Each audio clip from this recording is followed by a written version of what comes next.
ఒకటో వచనం నుంచి 10వ వచనం వరకు, 2 కొరింథీ 5వ అధ్యాయం 1వ వచనం నుంచి 10వ వచనం వరకు శ్రద్ధగా విందాం. భూమి మీద మన గుడారమైన ఈ నివాసము శిథిలమైపోయినను చేతి పని కాక దేవుని చేత కట్టబడినదియు నిత్యమైనదియునైన నివాసము పరలోకమందు మనకున్నదని ఎరుగుదుము. మనము దిగంబరులము కాక వస్త్రము ధరించుకున్న వారముగా కనపడదుము. కాబట్టి పరలోకము నుండి వచ్చు మన నివాసము దీనిపైన ధరించుకొని నపేక్షించుచు దీనిలో మూలుగుచున్నాము. ఈ గుడారంలోనున్న మనము భారము మోసుకొని మూలుగుచున్నాము. ఇది తీసివేయవలని కాదు కానీ మత్యమైన జీవము చేత మృంగివేయబడినట్లు ఆ నివాసమును దీనిపైన ధరించుకొనగోరుచున్నాము. దీని నిమిత్తము మనలను సిద్ధపరచినవాడు దేవుడే, మరియు ఆయన తన ఆత్మను సంచకరువును మనకు అనుగ్రహించి ఉన్నాడు. వెలుచూపు వలన కాక విశ్వాసం వలననే నడుచుకొనుచున్నాము. కనుక ఈ దేహంలో నివసించుచున్నంత కాలము ప్రభువునకు దూరముగా ఉన్నామని ఎరిగియుండియు ఎల్లప్పుడూ ధైర్యం గలవారమై ఉన్నాము. ఇట్లు ధైర్యము కలిగి ఈ దేహమును విడిచిపెట్టి ప్రభువునొద్ద నివసించుటకు ఇష్టపడుచున్నాము. కావున దేహమందున్నను దేహమును విడిచినను ఆయనకిష్టులమై ఉండవలని మిగులు అపేక్షించుచున్నాము. ఎందుకనగా తాను జరిగించిన క్రియల చొప్పున అవి మంచివైనను సరే చెడ్డవైనను సరే దేహముతో జరిగించిన వాటి ఫలమును ప్రతివాడును పొందునట్లు మనమందరమును క్రీస్తు న్యాయపీఠం ఎదుట ప్రత్యక్షము కావాలి. క్రైస్తవుల్లో 2 రకాలు ఉన్నారు. దేవుణ్ణి నమ్ముకొని వేషధారుల వలె బైబిల్ పట్టుకుని చర్చికి వచ్చి ఏదో ఒరుగుతుందని అక్కడ ప్రార్థనలు చేసి కానుకలు పడేసి పోయేవారు. వారు ఏ విధంగానూ యేసుక్రీస్తులాగా జీవించరు. రెండో వారు ఎవరంటే యేసుక్రీస్తు కొరకు మాత్రమే జీవించేవారు, యేసుక్రీస్తులాగా జీవించేవారు. వారికి చర్చికి వేషానికి సంబంధం లేదు, వారు క్రీస్తులాగే జీవిస్తారు. వాళ్ళ ఆదివారం క్రైస్తవులు కాదు, ఆచారాల క్రైస్తవులు కాదు. ఈ రెండో రకం అంటే ఒక రకం దేవుడి రాజ్యానికి వెళ్ళరు. రెండో వారు దేవుడి కోసం జీవించేవారు, తప్పు లేనివారు, పాపం లేనివారు, మోసము లేనివారు, క్రీస్తు యేసులాగా మాత్రమే జీవించేవారు ఆయన రాజ్యానికి వెళ్తారు. మనలో ఎవరైనా బయటికి పోయి మన ఇష్టం వచ్చినట్టు జీవిస్తూ మందిరంలో ఉన్నప్పుడు దేవుడి పిల్లల్లాగా నటించేవారు దేవుడి రాజ్యానికి వెళ్ళరు అని మీరు ఖచ్చితంగా గుర్తుపెట్టుకోవాలి. మనం రక్షణ పొందింది ఆదివారం గురించి కాదు, వేషాల గురించి కాదు. పాపం నుంచి విడిపించడానికి దేహము నరకంలోకి వెళ్లకుండా ఉండటం కోసం, ఆత్మ నరకంలోకి వెళ్లకుండా ఉండటం కోసం మనం రక్షణ పొందాం. ఎవరి కోసమో పొందలేదు, ఎవరో మెచ్చుకోవాలని పొందలేదు, ఎవరో పొగడాలని పొందలేదు, ఎవరి కోసమో పొందలేదు. ఎవరి కోసం వాళ్ళే రక్షణ పొందారు. ఎవరికి వారే ఆ రక్షణ కాపాడుకోవాలి. చాలామందికి ఈ సత్యం తెలియక వేషధారులుగా శనివారం దాకా వాళ్ళు ఇష్టం వచ్చినట్టు బతుకుతారు. ఆదివారం 2 గంటలు చర్చిలో భక్తుల్లాగా ఉంటారు. ఇంటికి వెళ్ళిపోయి మళ్ళీ అబద్ధాలు, మోసాలు, పాపాలు, వేషాలు అన్నీ వేస్తూ ఉంటారు. వీళ్ళు దేవుడి రాజ్యానికి అర్హులు కారు అని మీరు తెలుసుకోవాలి, సత్యం గ్రహించాలి. నిన్నటి దినాన్న దేవుడు లేడు అని అంటారు ఒక జాతి. అంటే ఏ దేవుడు లేడు అంటారు వాళ్ళు, వితండవాదులు. దేవుడే లేడు అని మాట్లాడుతున్న అతను మరి ఈ సృష్టి అంతా ఎలా వచ్చింది, ఈ మనిషి ఎలా తయారు చేయబడ్డాడు, మరి ఈ పక్షులు జంతువులన్నీ ఎలా వచ్చినాయంటే సైన్స్ ద్వారా వచ్చిందట. సైన్స్ ఎలా వచ్చిందని అడిగితే సైంటిస్ట్ ద్వారా అంట. సైంటిస్ట్ ఎక్కడి నుంచి వచ్చాడో వీడి ముఖం. ఆ సైంటిస్ట్ ఎవరు, మరి ఆయన ఎవరు తయారు చేశారు? తెల్ల ముఖం వేస్తాడు. వీళ్ళు వితండవాదులు. దేవుడు లేడు అంటారు. సరే, రెండో వారు చూద్దాం. దేవుడు ఉన్నాడు అంటారు. ఇప్పుడు మనం దేవుడు ఉన్నాడు అని వస్తున్నాం ఇక్కడికి. మరి దేవుడు ఉన్నాడు అన్నవారు ఎవరికి భయపడాలి? భయపడని వారు దేవుడు ఉన్నాడు అంటూ వాళ్ళ ప్రయోజనం ఏంటి కదా? ఒక అబ్బాయి ఉన్నాడు, వాడి స్నేహితుడు వచ్చాడు, ఒరే రారా అన్నాడు. మా నాన్న ఉన్నాడు అన్నాడు. మరి ఎలాగా అన్నాడు. ఒక గంటలో వెళ్ళిపోతాడు, వస్తాను అన్నాడు. వీడు వాళ్ళ నాన్నకు జడుతున్నాడా? జడవట్లేదు.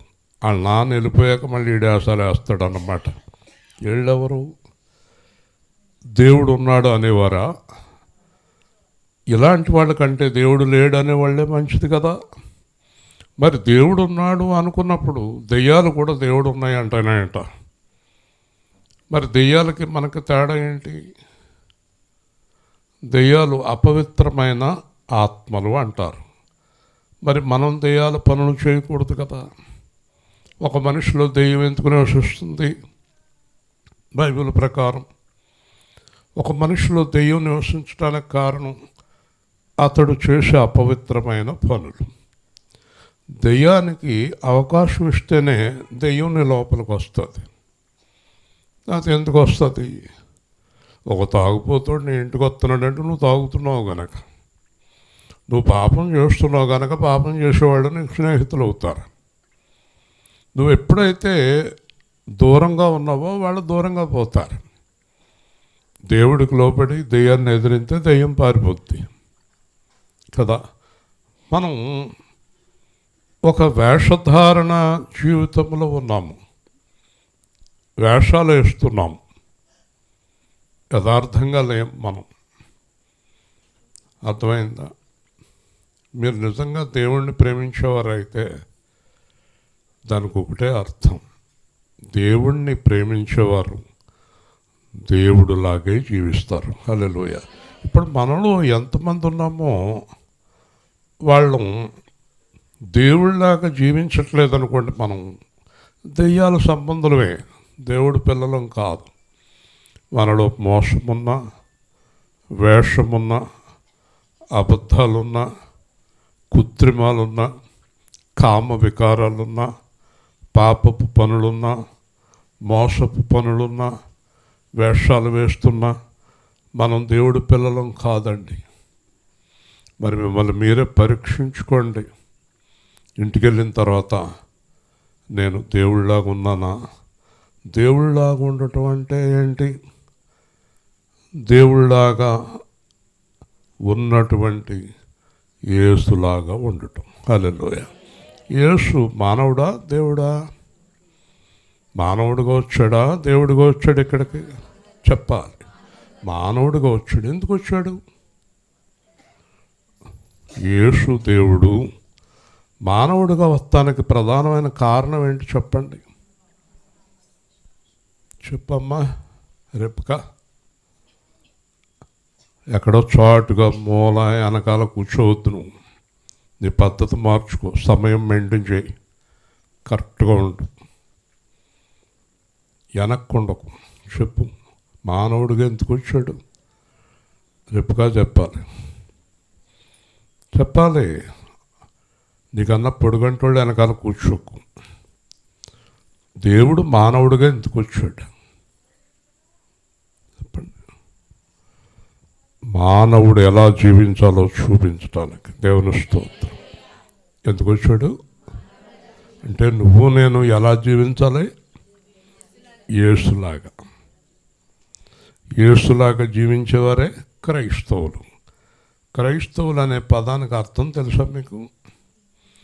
క్రైస్తవులు, క్రీస్తు అనుచరులు, క్రీస్తుని అనుసరించేవారు క్రైస్తవులు. అంతేగాని మతం కాదు. దేవుని స్తోత్రం. ఎవరు క్రైస్తవులు చెప్పాలి? క్రీస్తుని అనుసరించేవారు. చూసారా, అందరూ క్రీస్తుని అనుసరిస్తే అదే పరలోకం.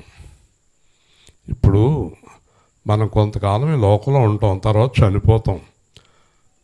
ఆ పరలోక రాజ్యం, మధ్యాకాశం ఇవన్నీ చాలా టైం పడుతుంది. ఈ లోపల దేవుడు మనకిచ్చిన అవకాశం ఇక్కడున్న 30, 40, 50, 20 ఏళ్ళు క్రీస్తులాగా జీవించమని. హల్లెలూయా. ఇప్పుడు ఆయన దేవుడు మానవుడిగా వచ్చటానికి ప్రధానమైన కారణం ఏంటి? ఆయనలాగా జీవించాలని చూపించటానికి. అందుకేం చెప్పాడు ఆయన? నేనే మార్గము, సత్యము, జీవం. చూసారా? దాంట్లో ఏం అర్థం ఎప్పుడైనా గమనించారా? నా మార్గంలో నడిచి నా సత్యంలో నిలబడితే నా జీవాన్ని పొందుకుంటారు. హల్లెలూయా. దాంట్లో మొత్తం అర్థం అంతా ఇమిడి ఉంది. మొత్తం అర్థం అంతా దాంట్లోనే ఉంది. మరి ఇన్ని సంవత్సరాల నుంచి మనం బైబిల్ పట్టుకు తిరుగుతున్నాం. సంఘాలు, ఆ సంఘాలు ఈ సంఘాలు అనుకోవటమే అలవాటు పడ్డాం. మనం ఇంకేం అలవాటు పడలేదు. మర్చిపోకండి, నేను క్రీస్తులాగా జీవించాలి. చెప్పండి. అంతే, అయిపోయింది. అక్కడితో క్లోజ్ అయిపోయింది మొత్తం చరిత్ర. ఉదాహరణకి శృతి ఉంది, ఈ అమ్మాయితో దగ్గర ఇద్దరు మాట్లాడుకుంటున్నారు అనుకుందాం. ఈ అమ్మాయి ఆ అమ్మాయితో అబద్ధం ఆడింది అనుకుందాం. ఆ అమ్మాయి ఈ అమ్మాయితో అబద్ధం ఆడింది అనుకుందాం. అంటే వీళ్ళిద్దరూ ఒకళ్ళతో ఒకళ్ళు స్నేహం చేస్తూ అబద్ధాలు ఆడుకుంటున్నారు.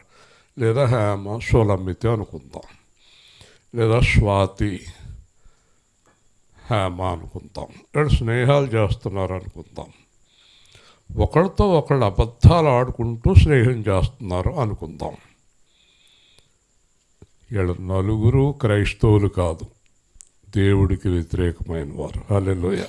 మీలో మీరు అబద్ధాలు ఆడుకుంటూ, ఒకవేళ కాపరాలు కూడా అలాగే చేస్తున్నారు. ఇస్రాయేల్ గారు, మరి గారు అబద్ధం ఆడుకుంటూ మేమిద్దరం కాపురం చేస్తున్నాం, మేము క్రైస్తవులం కాదు. రెబ్కా, యోసేపు ఇద్దరు ఒకళ్ళొకళ్ళు అబద్ధాలు ఆడుకుంటూ కాపురం చేస్తున్నారు అనుకోండి. మీరు చెప్పు, ఏం కాదు? గట్టిగా చెప్పండి. క్రైస్తవులు. అలాగా అసలు భార్యాభర్తలే కాదు. అర్థమైందా? క్రైస్తవులు మాత్రమే కాదు, వీళ్ళు స్నేహితులు కాదు, వాళ్ళు భార్యాభర్తలు కాదు, మేమిద్దరం భార్యాభర్తలు కాదు. దేవుని స్తోత్రం చెప్పండి. ఇప్పుడు అర్థమైందా? నిజమైన భార్యాభర్తలు, నిజమైన స్నేహితులు, నిజమైన క్రైస్తవులు దేవుడిని అనుసరిస్తారు. వింటున్నారా? జాగ్రత్తగా వినండి. ఇక్కడ చాలా గొప్ప వాక్యం ఇది. ఇది నేను ఏలూరు దగ్గర ఒక ఊరికి వెళ్ళాను, పేరు మర్చిపోయాను. అక్కడ ఈ వాక్యం చెప్తే ఏం జరిగిందంటే, అక్కడ ఏలూరు అవతల, మీ అల్లుడు ఊరు ఏ ఊరు? మీ అల్లుడిది పొలం. విజయరాయ్ వెళ్ళాను వాక్యం చెప్పడానికి. వెళ్తే లోపల చాలా జనం ఉన్నారు, సంఘస్థులు. బయట అరుగుల మీద అన్యులు కూర్చున్నారు. వాక్యం చెప్తున్నాను, సువార్త వాక్యం. వాళ్ళు ఏదో మాట్లాడుకునే వాళ్ళు కొంతసేపటికి ఆగిపోయారట, సైలెంట్ అయిపోయారు. ఇదే వాక్యం అక్కడ చెప్తే మొత్తం వాక్యం అంతా అయిపోయాక పాస్టర్ గారిని బయటికి కాకేసి, ఎవరండి ఆయన, మేము మాట్లాడుకుని అన్నీ ఆపేసాం, మేమందరం వాక్యం అన్నాం. హల్లెలూయా. చూసారా? వింటున్నారా? ఈ దానియేలు ఊరెళ్ళాం, నరసాపురపేట. సాయంత్రం 5 గుడి మీద పాటలు వేస్తారు. వాళ్ళు కోరంపారు, మేము ఇవాళ ఏం వేయం, చాలా బాగుంది వాక్యం. నేను 8:30కు ముగించేస్తే కోరంపారు. ఇదేంటి, మేము అందరం పాటలు భజనలు ఆపేస్తే ఆయన 8:30కు ముగించేసాడేంటి, ఇంకో గంట చెప్పమనం అని కోరంపారు. దేవుని స్తోత్రం. దేవుడు వాక్యంలో అంత గొప్పతనం ఉంది. వింటున్నారా? జనకవరం గుంటూరు దగ్గర. అక్కడ వాక్యం చెప్తుంటే భజన మొదలెట్టారు. వాక్యం చెప్తున్నాను, వాళ్ళు భజన చేసుకుంటున్నారు. నా వాక్యం వెళ్తూ ఉంది బయటికి. ఆ పాస్టర్ గారు ఆడ భజనే మన వాక్యం అందే అన్నాడు. అందుకే నీ వల్ల ఒకడో రక్షణలోకి రాలేదనుకున్నాను. నేను ప్రార్థన చేస్తూ వాక్యం చెప్తున్నాను. ఆ వాక్యం వినే ఒక అతను వెళ్ళి ఆ భజన ఆపేసి మీరు అందరూ కొంచెంసేపు ఆయన మాటలేనంటారు గట్టిగా. హల్లెలూయా. కాబట్టి అంత గొప్ప వాక్యం ఈరోజు నేను చెప్తున్నాను. ఇక్కడ భూమి మీద మన గుడారం శిథిలమైపోతుంది. అందరూ గుర్తుపెట్టుకోండి. చిన్నపిల్లలు ఉన్నారు ఇక్కడ, కాస్త వయసు వచ్చిన వాళ్ళు ఉన్నారు, మధ్య వయస్కులు ఉన్నారు, పెద్దవాళ్ళు ఉన్నారు కదండి. ఒక్కొక్క అవయవము మన శిథిలమైపోతున్నాయి. కళ్ళు కనబడవు, పళ్ళు ఊడిపోతున్నాయి, మోకాళ్ళ నొప్పులు, గమ్ములు లేవలేం, నడవలేం, చూడలేం. మరి చిన్నప్పుడు అలా లేము. అలాగ వయసు వచ్చే కొలది మార్పు వచ్చేస్తుంది. దీని పేరే శిథిలం అయిపోవుట. చివరికి ఆ 70, 80, 90 ఏళ్ళు వచ్చేటప్పటికి పూర్తిగా శిథిలం అయిపోతా. దేవుని స్తోత్రం. చూసారండి, భూమి మీద ఉన్నది శిథిలమైపోయినప్పటికీ కూడా దేవుడు చేతి పని కానిది మర్చిపోకండి. ఇదేమో దేవుడు మనల్ని చేత్తో చేశాడు. దేంతో చేశాడు? మట్టితోటి, చేతితోటి చేసి ముక్కులో నుంచి ఊపిరి ఊదాడు కదా. ఆయన మన కోసం ప్రతి మనిషికి, అంటే ఇస్రాయేల్కి, మరియకి లేదా రమాదేవికి, మీ పేర్లు ఏమైనా కానివ్వండి, అచ్చు మనలాగే మనందరికీ అక్కడ మహిమా గుడారాలు తయారు చేసి ఉంచాడు. హల్లెలూయా. చూసారా, అందరికీ, రక్షణ పొందిన వారందరికీ మహిమా గుడారాలు ఉన్నాయి. మహిమా గుడారం ఎలా ఉంటుంది? శిథిలం అవ్వదు, యుగ యుగాలు ఉంటుంది. మహిమా గుడారం ఎలా ఉంటుందంటే పరలోకంలో యేసుక్రీస్తులాగా ఉంటుంది. హల్లెలూయా. దేవుళ్ళలాగా ఉంటుంది అది. చూసారా, అంచేత వెళ్ళిపోయిన వాళ్ళందరూ కూడా ఆ మహిమా గుడారంలోకి వెళ్ళిపోతారు. ధనవంతుడు అబ్రహామును చూస్తున్నాడు, లాజరును చూస్తున్నాడు. ఒక ఉదాహరణగా యేసు ప్రభు చెప్పాడు. అది అంటే పరలోకంలో ఎలా ఉంటారు అని చెప్పాడు. ఇక్కడ లాజరు కుష్ఠరోగి, ఒళ్ళంతా పుళ్ళు, శరీరం అంతా చీము నెత్తురు, అసహ్యమైనటువంటి దేహం, మనుష్యులు దగ్గరికి వెళ్ళలేనటువంటి వాసన వచ్చేటటువంటి దేహం. జమీందారు చక్కని సెంటుతో పట్టుబట్టలు కట్టుకున్న దేహం. అందంగా ఉన్నాడు ఆయన. కానీ ధనవంతుడు చనిపోయాక కిందకెళ్ళి కాలిపోతున్నాడు. లాజరు పైకెళ్ళి దేవదూత వలె మెరుస్తున్నాడు. హల్లెలూయా. ఇదేంటి లాజరు ఎంత అందంగా ఉన్నాడు, నేను ఇలాగ అయిపోయాను ఏంటంటే, అబ్రహాం చెప్తున్నాడు, అక్కడ దేహం కుళ్ళిపోయే దేహం, నశించిపోయే దేహం, ఇది మహిమా దేహం అన్నాడు. హల్లెలూయా. కాబట్టి మనలో ఎవరైనా ఆ మహిమా గుడారంలోకి, ఆ మహిమా దేహంలోకి వెళ్ళాలంటే ఆ కుళ్ళిపోయే పాపపు దరిద్రపు పనులు ఇక్కడ చేయకూడదు. దేవుని స్తోత్రం. పాపపు పనులు చేయకూడదు. ఇక్కడ మోసకరంగా బ్రతకూడదు, అబద్ధాలాడి రోజులు గడపకూడదు, మోసం చేసి దినాలు గడపకూడదు. ఏదో 10 రోజులు అబద్ధాన్ని కొనసాగించి బ్రతుకును కొనసాగించకూడదు. నీతిగా జీవించే వారికే ఆ గుడారం దొరుకుతుంది. హల్లెలూయా. చూసారా ఎలా ఉంటామంట? దిగంబరములు కాక వస్త్రము ధరించుకొనిన వారముగా కనబడదు. మనం ఎలా ఉంటామట? పేతురు యోహాను యాకోబుని తీసుకెళ్ళాడు కొండ మీదకి. రూపాంతరం పొందాడు యేసయ్య. చాలా తెల్లని వస్త్రాలు, దగదగదగ మెరుస్తున్న సూర్యకాంతితోటి ఉన్నాడు యేసు ప్రభు.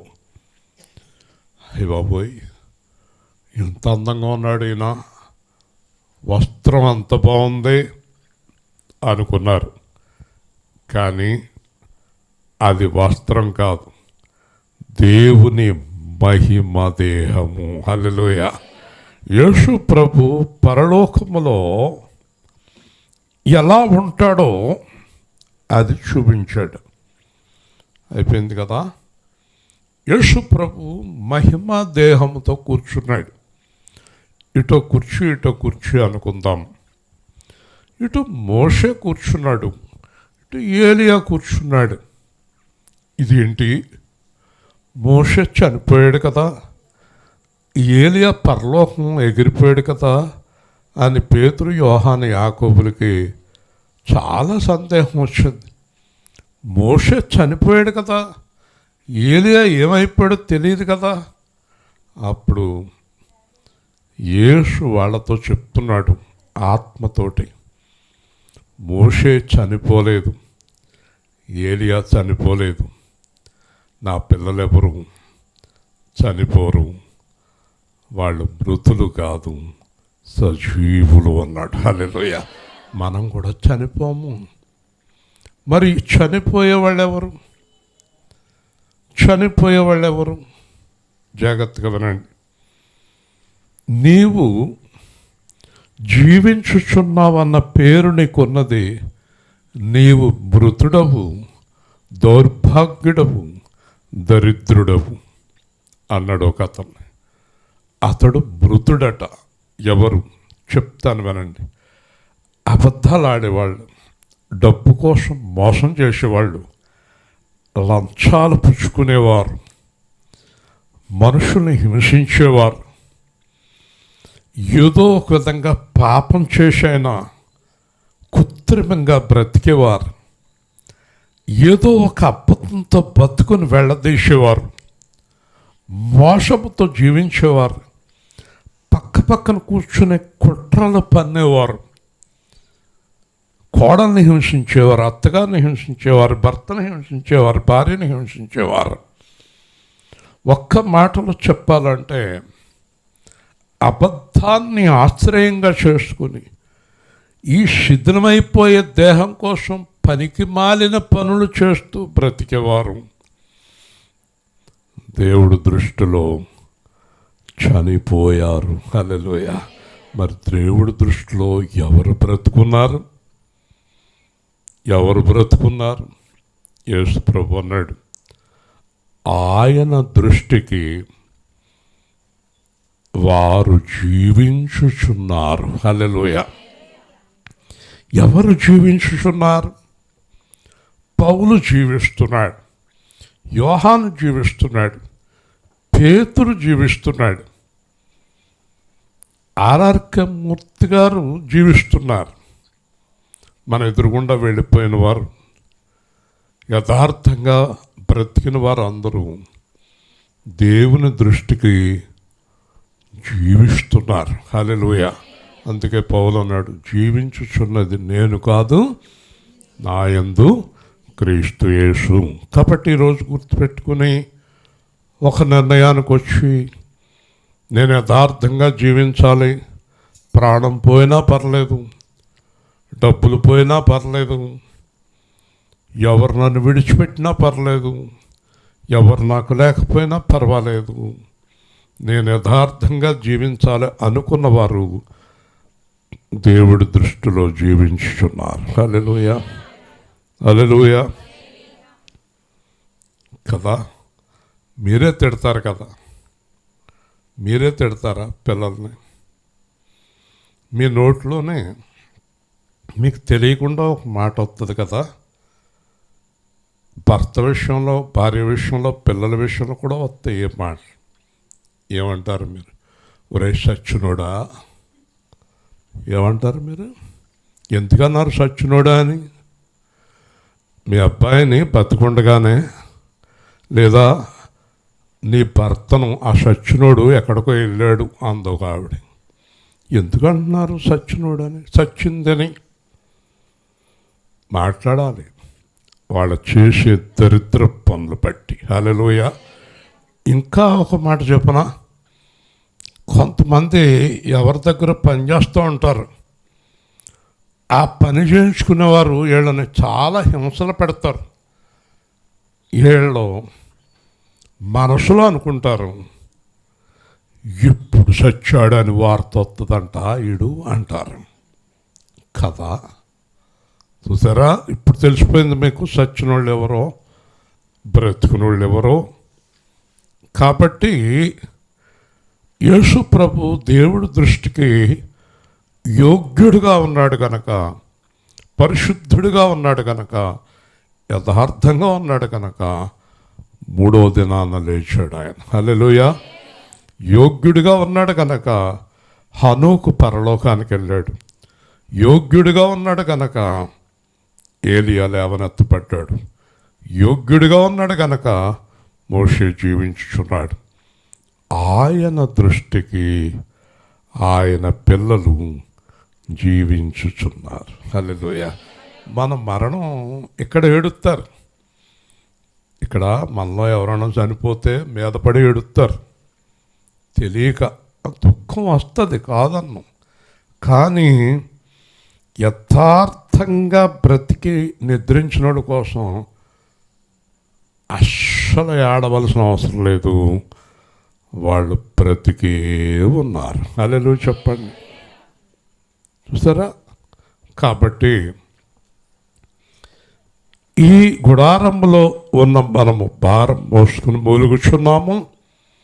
తీసివేయవలనని కాదు కానీ మత్స్యం అనేది జీవము చేత మృంగివేయబడినట్లు నివాసమును ధరించుకొని కోరుచున్నాం. నిజంగా నేను చాలా మీటింగుల్లో అడిగానండి. దొడ్డుపట్ల ఇంకా అనేక ప్రాంతాలకు నేను మీటింగులకు వెళ్ళినప్పుడు అడిగానండి, కొద్దిసేపు కంట్రోల్ చేసుకోవాలి స్వార్థని, కొద్దిసేపు ఆవులంత వచ్చినప్పుడు చేయి పెట్టుకోవాలి. అయితే ఎవరో ఒకరిని లోపలికి వెళ్ళిపోయారు. కాబట్టి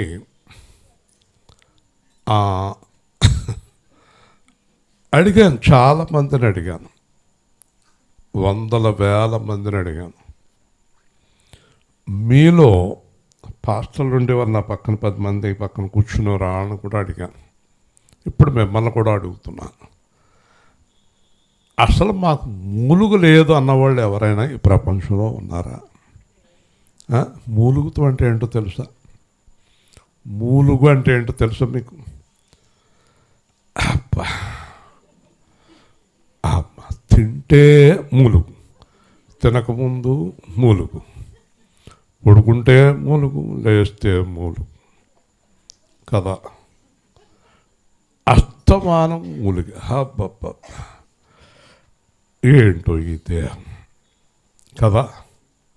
ఆకలి తింటే అరగదు, తినటానికి ముందు ఒక బిళ్ళ, తిన్నాక ఒక బిళ్ళ. అందుకే మందుల షాపులో ఉన్నవాళ్ళు మేడ మీద మేడ కట్టారు.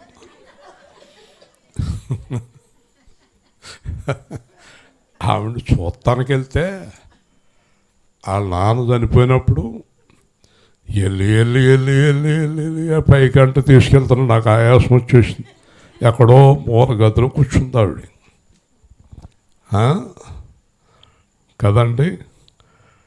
అంతా మూలుగులే కదండి. ఏదైనా తింటే బాధ, తినకపోతే బాధ. ఈ జీవితం పూర్తిగా మూలుగే. ఈ లోకయాత్రలో నే సాగుచుండగా ఒక రోజు నవ్వు ఒకరోజు ఏడ్పు ఈ లోకయాత్రలో నీ సాగుచుండగా, ఒకరోజు నవ్వు ఒకరోజు ఏడ్పు, అయినా యేసు నాతోనుండా, అయినా యేసు నాతోనుండా, భయమే లేదు దిగులే లేదు, భయమే లేదు దిగులే లేదు. జీవిత యాత్ర ఎంతో కఠినము, గాఢాంధకార తుఫానున్నవి. జీవిత యాత్ర ఎంతో కఠినము, గాఢాంధకార తుఫానున్నవి. కాయువారెవరు, రక్షించువారెవరు, కాయువారెవరు, రక్షించువారెవరు. నీవే ఆశ్రయం క్రీస్తేసు ప్రభువా, నీవే ఆశ్రయం క్రీస్తేసు ప్రభువా. అనుదినము నన్ను ఆదరించెదవు, అనుదినము నన్ను ఆదరించెదవు. నీతో ఉన్నాను విడువలేదన్నాడు, నీతో ఉన్నాను విడువలేదన్నాడు. నీ ప్రేమ మధుర స్వరము విన్నాను, నీ ప్రేమ మధుర స్వరము విన్నాను. తోడై ఉండెదవు అంతము వరకు, తోడై ఉండెదవు అంతము వరకు. నీవు విడువవు అందరూ విడచిన, నీవు విడువవు అందరూ విడచిన. నూతన బలము నాకొసగెదవు, నూతన బలమును నాకొసగెదవు. కాబట్టి చాలా ప్రాముఖ్యమైన మాట చెప్తున్నాను. ఈరోజు క్రైస్తవుల్లో సగం మంది పైన శ్రమ దినాలు పాటిస్తున్నారు. 40 రోజులు, ఈస్టర్కి ముందు 40 రోజులు ఉపవాసాలు చేసి శ్రమ దినాలు అంటారు. ప్రకాష్ చెప్తున్నాడు ఇందాక వాక్యంలో, యేసు ప్రభు పుట్టిన కాడి నుంచి చనిపోయే వరకు శ్రమ దినాలే. క్రీస్తు యేసు కొరకు నిజంగా జీవించే వారికి జీవించినంతకాలం శ్రమ దినాలే. దేవుని స్తోత్రం. కాబట్టి 40 రోజులు అనేది తప్పు. చూసారా, ఎందుకు అలాంటి శ్రమ దినాలు మనకి? అవి అవసరం లేదు. ఆచారాల పండుగలు, ఏవో పండుగలట, గుడారాలు, వాళ్ళ మొహం వీళ్ళ మొహం, పనేమీ లేక. ఎందుకండి వీళ్ళకి పండుగలు? ఎక్కడుంది అది? పాత నిబంధన కాలం గుడారాలు వేసుకుని వెళ్ళేవారు. పాత నిబంధనలో ఇళ్ళు లేవు ఎవరికి, ఏముంటాయి అందరికీ. మరి ఇప్పుడు ఇల్లు ఉన్నాయి కదా, ఇళ్ళు ఉన్నవాళ్ళకి గుడారాలు ఎందుకు?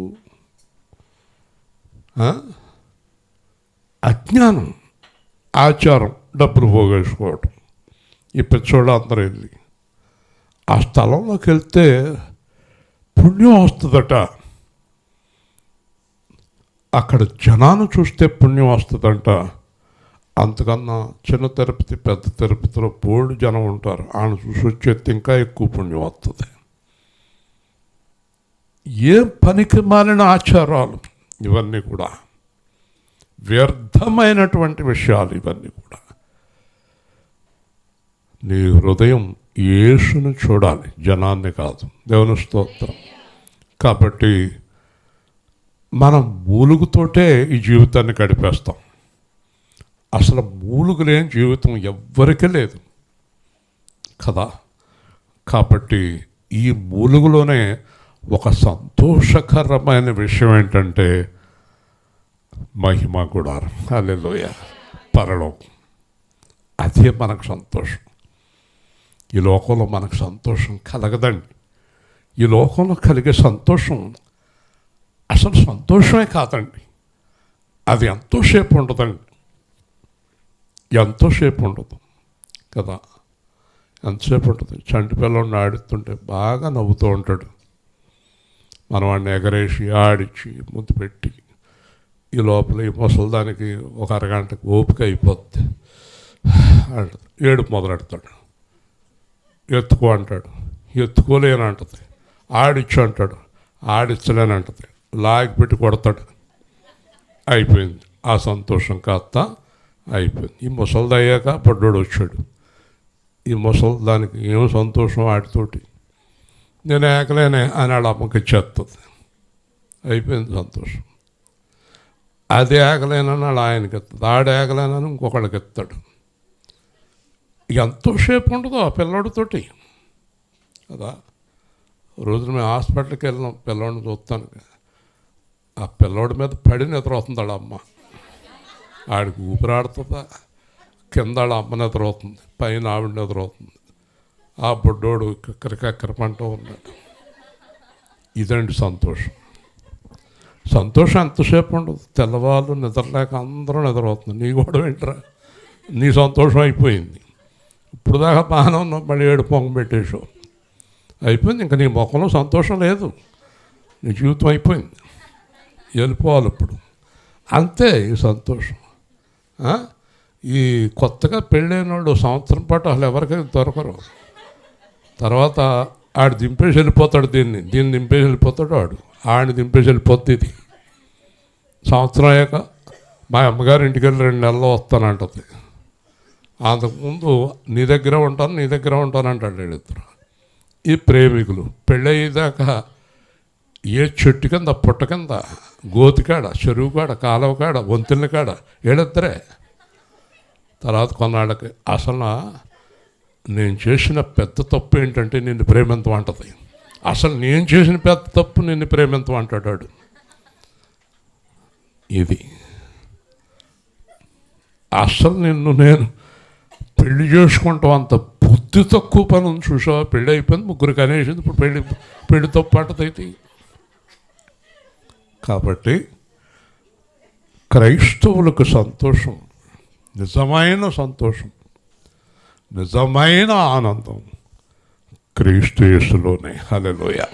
ఎందుకంటే ఆయన మారనివాడు, యథార్థవంతుడు, సత్యవంతుడు, పరిశుద్ధుడు, మాట తప్పనివాడు. ఖచ్చితంగా నిన్ను పరలోకాన్ని తీసుకెళ్తాడు, మహిమా దేహం ఇస్తాడు. కానీ కండిషన్ పెట్టాడు. ఆ కండిషన్ ఏంటంటే నువ్వు ఈ లోకాన్ని ప్రేమింతే ఆ లోకం నీకు దొరకదు. హల్లెలూయా. చెప్పండి అందరూ. హల్లెలూయా కాదు చెప్పరేపుక. ఏంటి వాళ్ళు నన్ను పట్టుకున్నారా? మరి ఎవరి మీద అభిమానం ఉంటే వాళ్ళు పట్టుకుంటాం. 23 నుంచి 25 దాకా ఎస్కేప్ అయిపోయింది ఆవిడ. 3 సంవత్సరాలు దొరకలేదు నాకు. 21 డిసెంబర్ నుంచి 24 డిసెంబర్ దాకా ఆవిడ దొరకలేదు. అందుకని పట్టుకున్నా. చెప్పండి. నిజమైన సంతోషం, నిజమైన ఆనందం, యథార్థమైన సంతోషం ప్రభువులోనే. ఎందుకంటే ప్రభువు మాట తప్పడు, మాట ఇచ్చి మాట తప్పడు. ఇప్పుడు చెప్పండి, జయించేవారు ఎవరు? ఒకసారి చెప్పాలి. జయించేవారు ఎవరు? ఈ లోకాన్ని ప్రేమించేవారు ఓడిపోతారు. దేవుని స్తోత్రం. చెప్పినప్పుగా ఈ లోకాన్నే ప్రేమించకూడదు. ఏ లోకాన్ని ప్రేమించాలి? ఒకవేళ ఈ లోకాన్ని మనం ప్రేమించినా మనం సిద్ధమైపోతాం కదండి. ఒకవేళ మా అత్తగారు లేకపోతే ఈవిడ ఎవరు లెక్కేసినా చీరలు, ఖరీదైన చీరలు ఉన్నాయి. కానీ అత్తయ్య గారు వెళ్ళిపోయారు అనుకుందాం. ఆవిడ వెళ్ళిపోవటమే కాకుండా అనారోగ్యం వచ్చిన తర్వాత ఒక్క ఒక్కరోజైనా పోనీ సంతోషంగా ఆ ఖరీదైన చీరోట తీసుకుని కట్టుకునే అవకాశము లేదు. దేవుని స్తోత్రం. చూసారా?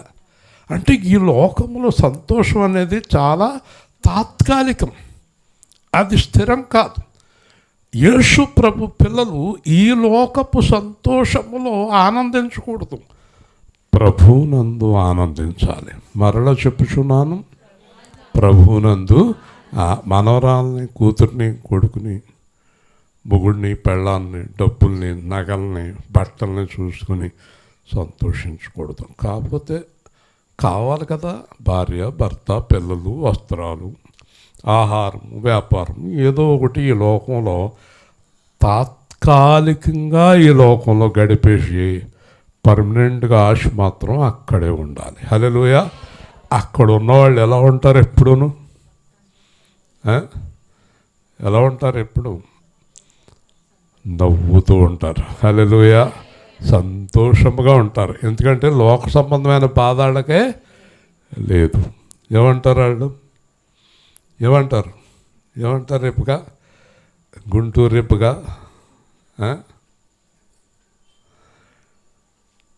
ఎన్ని తలచినా ఏది అడిగినా జరిగేది నీ చిత్తమే ప్రభువా, జరిగేది నీ చిత్తమే. నీ వాక్కుకై వేచి ఉంటిని, నా ప్రార్థన ఆలకించుమా ప్రభువా, నా ప్రార్థన ఆలకించుమా. ఆపదలో నన్ను వెన్నంటియున్నా, నా కాపరి నీవై నన్నాదుకుంటివి. లోకమంతయు నన్ను విడచిన, ఈ లోకమంతయు నన్ను విడచిన, నీ నుండి వేరు చేయవు ప్రభువా, నీ నుండి వేరు చేయవు. ఎన్ని తలచినా ఏది అడిగినా జరిగేది నీ చిత్తమే ప్రభు. గమనించి నన్ను ప్రేమించి, నా కొరకై కలువరిలో యాగమైతివా. నీదు యాగమే నా మోక్ష మార్గము, నీదు యాగమే నా మోక్ష మార్గము. నీయందే నిత్య జీవము ప్రభువా, నీయందే నిత్య జీవము. ఎన్ని తలచినా పాడతాకుండా తర్వాత సంవత్సరాన్ని నేను మాట అడుగుతాను, మీలో ఎవరైనా లేచి నిలబడి చెప్తారా? ఒక ప్రశ్న. నీ అందు నేను ఆనందిస్తున్నాను అని గుర్తుపెట్టుకోండి. నీ అందు నేను ఆనందిస్తున్నాను అని మీరు మీ ఆయన గురించి కానీ, మీ అబ్బాయి గురించి కానీ, మీ అమ్మాయి గురించి కానీ, మీ చుట్టాల గురించి కానీ, మీ స్నేహితుల గురించి కానీ, ఎవరి గురించి అయినా ఏళ్ళ గురించి నేను ఆనందిస్తున్నాను అని ఎవరైనా ఒక పేరు చెప్పగలరా? చెప్పగలరా? మీకు అర్థమైపోయింది. కాబట్టి ఎవరైనప్పటికీ కూడా ఎదురవుతుందండి కొంత.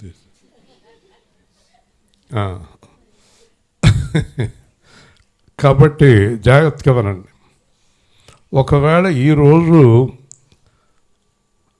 ఒక ఆవిడ కూతురు వల్ల ఆనందిస్తుంటే 2 సంవత్సరాలకి ఆ కూతురు గురించి భారమని ఏడాల్సిన పరిస్థితి వస్తుంది. ఆ మొగుడు గురించి, పెళ్ళం గురించి, పిల్లల గురించి.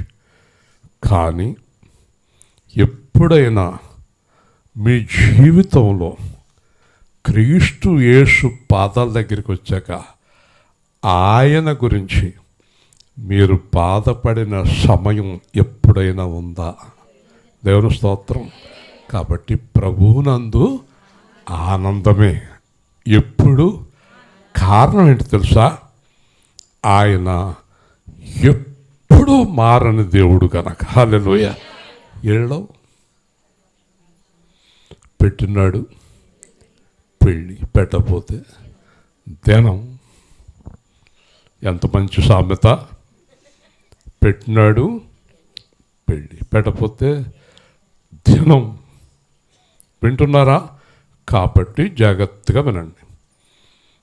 దీని నిమిత్తం మనలను సిద్ధపరిచిన వాడు దేవుడే. ఆత్మ అను సంచకరం ఇచ్చి వెలిచూపు వలన కాక విశ్వాసము వలన నడుచుకుంటున్నాం. ఈ రాత్రి మీరు అందరూ గ్రహించవలసింది ఏంటంటే, మీరు హృదయములో ఈ మర్మాన్ని తెలుసుకుంటే దేవుడు అనుగ్రహించిన ఆత్మ ద్వారా, ఇప్పుడు నేను ఎలా బోధించగలుగుతున్నాను అనుకుంటున్నారు? ఆత్మ ద్వారా. ఇప్పుడు నాలాగా మీరు కూడా ఆలోచించగలిగితే ఆత్మ ద్వారా హాయిగా సాగిపోతారు ఈ లోకంలో మీరు. హల్లెలూయా. అంటారు కదా, ఎవరు నన్ను చేయి విడిచిన యేసు హాయిగా.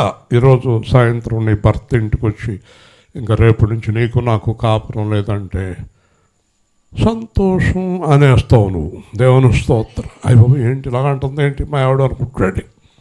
ఎందుకంటే ఈవిడ హృదయంలో దేవుడి దగ్గరికి వెళ్ళిపోయింది. ఉంటే ఎన్నాళ్ళు ఉంటావు నువ్వు? 20. నేనుంటే 20, అంతే కదా అంటుంది అన్నమాట. పిల్లలు, అమ్మ ఇంకా రేపటి నుంచి నీకు నాకు సంబంధం లేదు, గుడ్ బై అంటావు. లేదా నెత్తి నోరు పాదేసుకుని తంపం పట్టుకుని పైకెక్కేసి షెడ్ లాగేసి చీర లాగేసి అయి లాగేసి లాగేసి నెత్తి బాధేసుకుంటావు. నువ్వు దేవుళ్ళో ఉంటే టాటా బై బై అంటావు.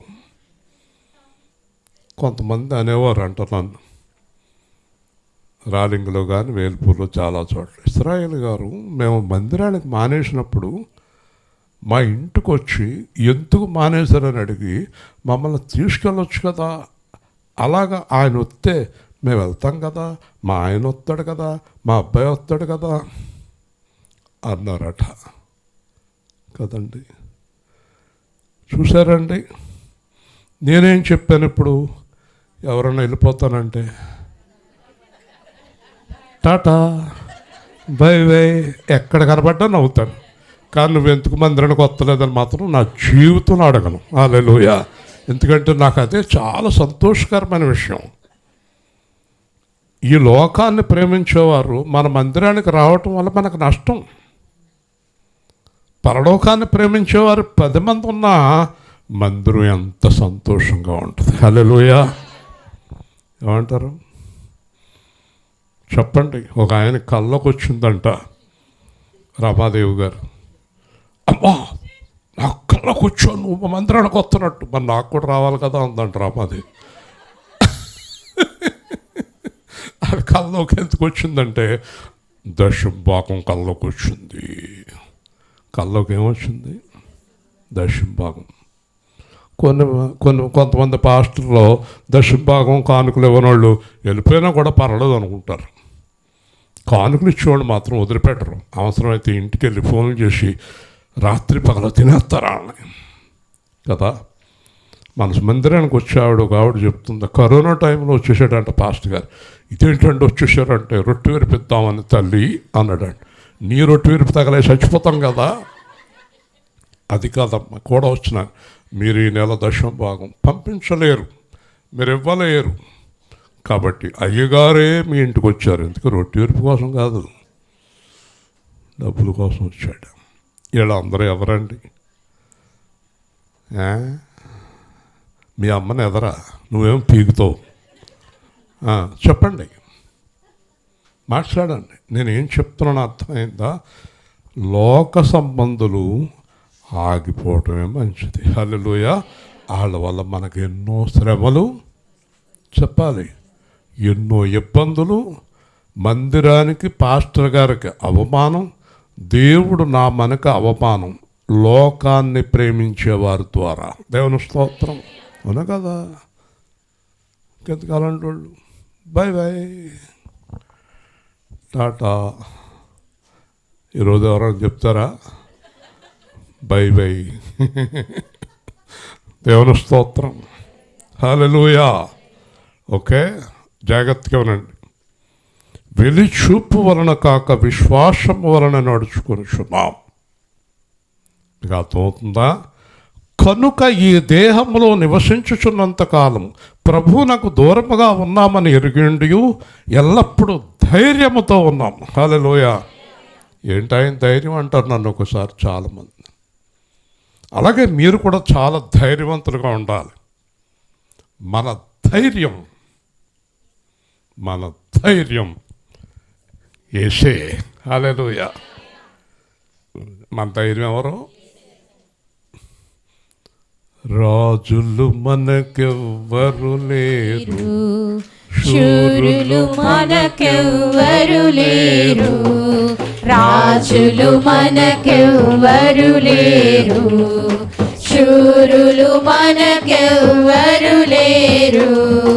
సైన్యములకు అధిపతి అయినా యెహోవా మన అండ, యుద్ధము యెహోవాదే, యుద్ధము యెహోవాదే.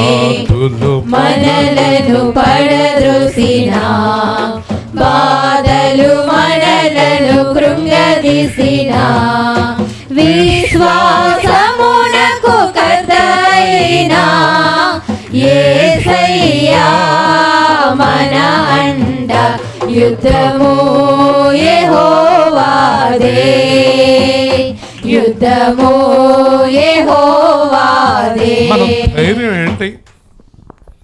మన ధైర్యం ఎవరు చెప్పాలి? ఎవ్వరు విడిచిపెట్టిన ఆయన మనల్ని విడిచిపెట్టడు. ఒకవేళ మీరు నిజంగా యేసు ప్రభువుని ప్రేమిస్తే లోకాన్ని ప్రేమించ మానేయండి. లోకాన్ని ప్రేమించే వారికి దేవుడు విరోధి అని రోమపత్రిక చెప్తుంది. ఎందువల్ల అంటే, నిజం చెప్తున్నాను ముగించే ముందు, లోకాన్ని ప్రేమించడం వల్ల ఏదో ఒక రోజు ఏదో ఒక సమయంలో మనం 100% పాపంలో పడిపోతాం. హల్లెలూయా. ఎప్పుడైతే లోకాన్ని ప్రేమించలేదో, ఇక్కడికి అప్పుడప్పుడు వచ్చి అమ్మ రావమ్మ అనేవాడిని.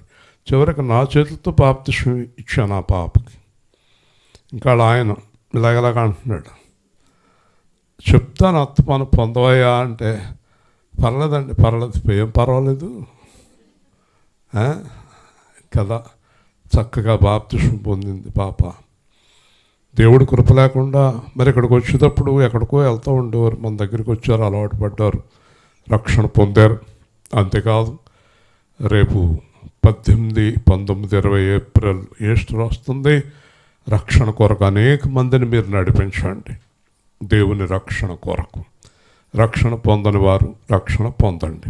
ఇప్పుడు చూడండి, ఇట్లు ధైర్యము కలిగి ఈ దేహమును విడిచిపెట్టి ప్రభువునొద్ద నివసించుటకు ఇష్టపడుచున్నాము. ముగించేస్తాం, జాగ్రత్తగా వినండి. మంచి సబ్జెక్ట్ ఈరోజు, జాగ్రత్తగా వినండి. మనకి ఈ లోకంలో జీవించాలి అనే ఇష్టం ఉండకూడదండి. దేవుని స్తోత్రం. బ్రతుకుట చావైతే ఎందుకు అని మీరు అడిగితే నేను ఒక సమాధానం చెప్తాను. నిజమే, ఇప్పుడు నాకు కూడా నా భార్య, నా మనవలు, కూతురు, కొడుకు, కోడళ్ళు అందరూ ఉన్నారు. నిజమే, కొంతకాలం ఉంటే వాళ్ళతో సంతోషంగా గడపచ్చు, నిజమే. కానీ పౌలు అంటాడు, ఒక్కవేళ నేను కూడా ఎప్పుడైనా ఈ లోకంలో పడిపోయి ప్రభువుకు దూరం అవుతానేమో అన్న భయం చేత నేను వెళ్ళిపోవటానికే ఇష్టపడుతున్నాను అన్నాడు. హల్లెలూయా. యథార్థంగా పరలోకం వెళ్ళాలనుకున్న వాళ్ళు వెళ్ళిపోవాలనే అనుకుంటారండి, వెళ్ళిపోవాలనే అనుకుంటారండి. ఈ లోకంలో ఒక కొత్త ఆనందం, ఒక కొత్త సంతోషం అనేది ఏది లేదండి. దేవుని స్తోత్రం. కాబట్టి ఈ లోకంలో మనం అద్దె ఇంటిలో గడిపినట్టు గడపాలి. ఎవరింటికన్నా వెళ్ళినప్పుడు 1 గంట కూర్చుని వెళ్ళిపోతాం, 2 గంటలు కూర్చుంటే వాళ్ళు వాళ్ళు మనకు తెలిసిపోతారు. అలాగ వెళ్ళి వంటగదిలోకి వెళ్ళి తలుపేసి ఇలా తీసి ఆ గ్లాస్ తీసి అంటూ ఉంటారు. అంటే ఇంక వెళ్ళిపోమని. వాళ్ళు వెళ్ళిపోమని దాకా మనం కూర్చుంటాం ఎందుకు? తొందరగా వెళ్ళిపోతే మంచిది కదా, అవునా కదా? అలాగే ఈ లోకంలో మనం తాత్కాలికంగా ఉండాలి. ఇక్కడ ఉండిపోతాం అనుకున్న వాళ్ళే నిశ్చయంగా తప్పు చేస్తారు. హల్లెలూయా. ఇక్కడ ఉండిపోతాం అనుకున్న వాళ్ళే పాపం చేస్తారు. అంతేనమ్మా రెప్కా గారు, నిజమేనా? చెప్పండి. ఇక్కడ ఉండిపోదాం అనుకున్న వాళ్ళే కదా పొలాలు, ఆస్తులు, తలాలు, డబ్బులు, బంగారం. అయ్యో నా కొడుకు ఇంకా షూట్ కొనలేదు. నీ కొడుకు షూటు, నీకు బూటు, మీ ఆయనకి కళ్ళజోడు, ఇవన్నీ ఇక్కడ గొడవలే కదా. చెప్పండి. నాకంటే ఇది క్లియర్గా కనబడక పెట్టుకున్నాను. కొంతమంది స్టైల్గా పెట్టుకుంటారు, నల్ల కళ్ళజోడు పెట్టుకుని వెళ్తూ ఉంటాను. చాలాసార్లు కొంతమంది కళ్ళజోడుతో ఎదురయ్యి నన్ను చూడకుండా వెళ్ళిపోతారు. ఎందుకంటే వాళ్ళకి ఏం కనపడతలేదు. అది అసలు సమస్య. ఏరా కొంచెం లైన్లో పడ్డావా? నిద్ర వచ్చేస్తుంది పాపం వాడికి. ఓకే, ముగించుకుందాం. ఇప్పుడు చెప్పండి, ప్రభువునకు చూడండి, నాతో కలిసి చెప్పండి. కావున దేహమందున్నను దేహమును విడిచినను ఆయనకిష్టులమై ఉండవలనని అపేక్షించుచున్నాము. ముగించేస్తున్నాను.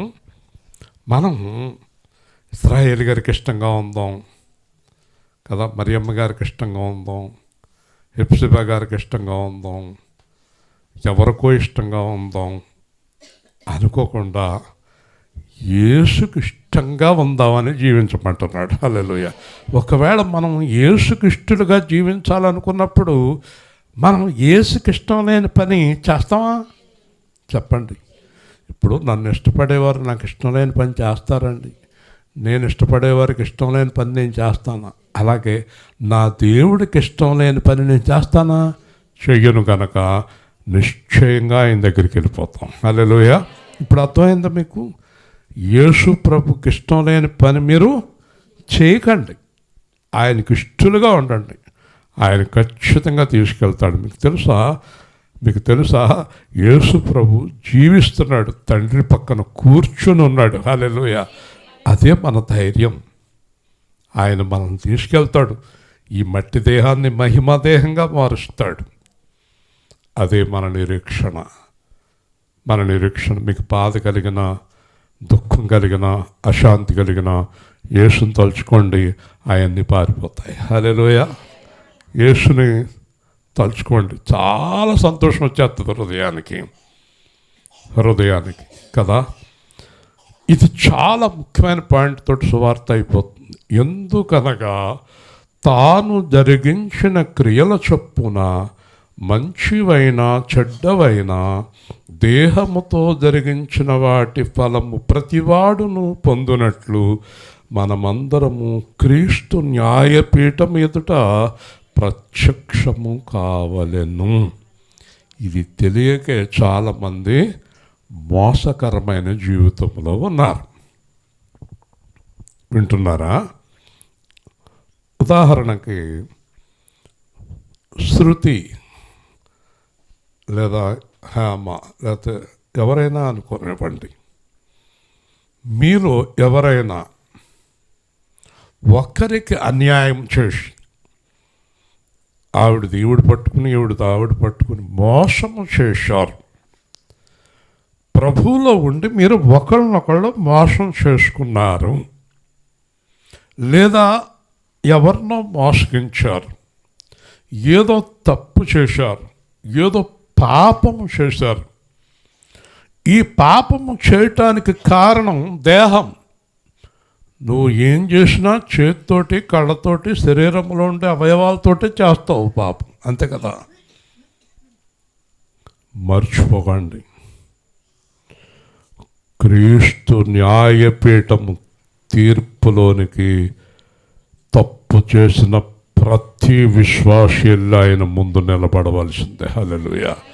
అలాగ తప్పు చేసిన వాడిని పరలోకానికి దేవుడు తీసుకెళ్ళడు. దేంట్లోకి వస్తున్నారు వాళ్ళు? గట్టిగా చెప్పాలి. తీర్పులోనికి. నేను దేవుడికి ఇవ్వవలసింది ఇవ్వలేదనుకోండి, తీర్పులోకి వస్తాను. మనుషులకు ఇవ్వాల్సింది ఇవ్వలేదనుకోండి, తీర్పులోకి వస్తాను. ఎవరి దగ్గరైనా ఏదైనా తీసుకుని మళ్ళీ రేపు ఇస్తానమ్మా అంటే ఇవ్వకపోతే తీర్పులోకి వస్తాను.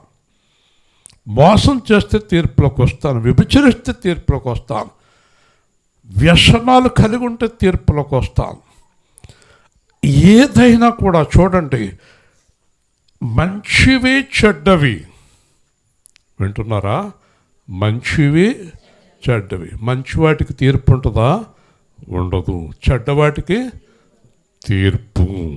మంచివి చెడ్డవి దేహముతో జరిగించే ఫలము పొందునట్లు క్రీస్తు న్యాయపీఠం దగ్గర నుంచోవాలి. హల్లెలూయా. మా బాగానే ఉంది, ఎవరు చూస్తలేదు, మా బాగానే జరిగిపోతుంది. ఎవరు అడుగుతలేదు, మా బాగానే ఉంది. మా బాగా ఉంది, ఎవరికి తెలియట్లేదు నేను చేసే తప్పు. మా భలేగా ఉంది, నేను ఎగ్గొట్టినట్టు ఎవరికి అర్థం అవుతలేదు. మా భలేగా ఉందనుకుంటున్న మూర్ఖుడా, మూర్ఖురాలా. ప్రపంచములో పాస్టర్ దగ్గర నుంచి విశ్వాసి వరకు ఎంత గొప్పవాడైనా, ఎంత గొప్పదైనా, తక్కువవాడైనా, చిన్నవాడైనా ఆయన ముందు తీర్పులో నిలబడవలసిందే. హల్లెలూయా. అందుకే ముగిస్తున్నాను. భయము నొంది చెప్పండి, పాపం చేయకండి. అదిగో పాపం చేయవారు అక్కడ పడి ఉన్నారు. ఇప్పుడు ఏం చేయాలి? ఏం చేయాలి అది చెప్పాడు. విశ్వాసముతో నడుచుకుందాం. హల్లెలూయా. విశ్వాసముతో యేసుక్రీస్తుకి ఇష్టలుగా నడుచుకుందాం. నా ఇష్టం కొనసాగించొద్దు, నీ ఇష్టం కొనసాగించొద్దు. దేవుని ఇష్టమేదో గ్రహించండి. దేవుని ఇష్టం మొట్టమొదట చెప్పేశాను మీకు. యేసుక్రీస్తులాగా నడుచుకోవటమే దేవునికి ఇష్టమైన జీవితము. హల్లెలూయా. ఎంత పెద్ద సేవకుడైనా, లక్షల మంది సంఘంలో ఉన్న పౌలైనా, పేతురైనా, ఆర్ఆర్కే అయినా, లేకపోతే యాంగిషో గారైనా, ఇస్రాయేల్ అని ఇంకొకడైనా, ఎవరైనా ఆయన తీర్పు నుంచి తప్పించుకోలేరు. హల్లెలూయా. ఎందుకంటే ఆయన సర్వలోకానికి న్యాయాధిపతి. హల్లెలూయా. యేసుక్రీస్తులో ఉన్న వ్యక్తి తప్పు చేస్తున్నాడు.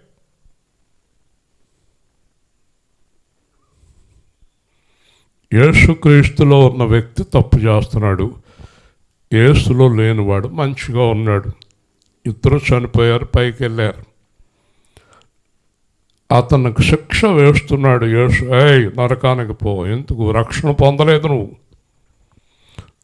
మరి ఈయనండి రక్షణ పొందాడయ్యా. అతని పాపాలన్నీ కడిగివేయబడి.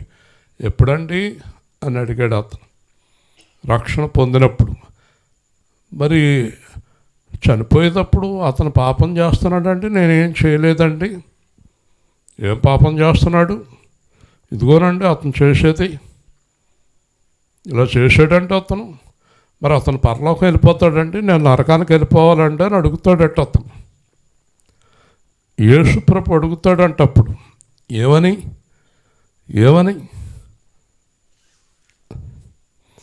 అతనికి సమాధానం చెప్పి అంటాడంటే యేసుప్రభు. హల్లెలూయా. చెప్పోయ్ అతను సమాధానం చెప్పు. మాట్లాడరేంటి మీరు అంటున్నాను. అడుగుతున్నాడు అతను. నన్ను నరకానికి ఎందుకు పంపుతారు? అతడు పాపం చేస్తే అతను పరలోకైనా తీసుకెళ్తారు అని అడుగుతాడు యేసుప్రభు. అప్పుడు యేసుప్రభు అట నా ఇష్టం అని అనడట. న్యాయం తీరుస్తాడు. నువ్వు కిందకెళ్ళు అని చెప్తాడు. హల్లెలూయా. కాబట్టి సాక్ష్యం ఉంటుంది. ఊరుకోరండి. అపవాది ఊరుకోడండి. నీ పక్కన ఉన్నవాళ్ళు ఊరుకోరండి. ఉదాహరణ, క్రీస్తులో ఉండి నువ్వు క్రీస్తులో లేనోడికి అన్యాయం చేసావు అనుకో, నువ్వు పరలోకి వెళ్ళిపోతున్నావు అనుకో, వాళ్ళు ఊరుకోరండి, ఆ పది ఊరుకోరండి. ప్రభువా, నువ్వు సర్వలోకానికి న్యాయాధిపతి అలా చేస్తున్నావేంటి అని అడుగుతారు. మరి అయితే ఆప్షన్ ఏంటి? ముగించేస్తున్నాను. ఒకవేళ ఈరోజు వరకు నువ్వు అలా పాపంలో ఉన్నావు అనుకో, నువ్వు ఇంకా బ్రతుకున్నావు కనుక ఈరోజు ఇంటికి వెళ్ళి ఆయన పాదాల మీద పడి, నేను చేసింది తప్పు, నన్ను క్షమించు ప్రభు అని ఒకవేళ నువ్వు వాళ్ళకి ఏదైనా చేయగలిగితే వెంటనే చేసేసి వాళ్ళ దగ్గర నుంచి సర్టిఫికేట్ తెచ్చుకోవాలి నువ్వు. హల్లెలూయా. నీ రుణం ఎవ్వరికి అచ్చి ఉండకండి అన్నాడు బైబిల్లో.